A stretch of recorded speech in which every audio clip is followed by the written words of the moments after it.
রাত 1টা। অফিসের কাজ সেরে আমি একা বাসায় ফিরছিলাম। লিফটে ঢুকেই চাপলাম গ্রাউন্ড।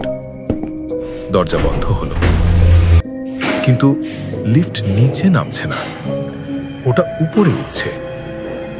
ডিসপ্লেতে দেখলাম 2, 3, 4। আমি স্টপ চাপলাম, কিন্তু কিছুই হলো না। হঠাৎ লিফট থেমে গেল 13 তলা। কিন্তু আমাদের বিল্ডিংয়ে 13 তলা নেই। লিফটের দরজা ধীরে ধীরে খুলল। বাইরে অন্ধকার করিডোর। ঠিক তখনই বাইরে থেকে একটা কণ্ঠ বলল, তুমি ভুল লিফটে উঠেছ। আমি দেখলাম করিডোরের শেষে কেউ যেন দাঁড়িয়ে, তার মুখ নেই, শুধু একটা হাসি। আমি ভয়ে তাড়াতাড়ি দরজা বন্ধ করতে চাইলাম, কিন্তু দরজা একাই বন্ধ হয়ে গেল।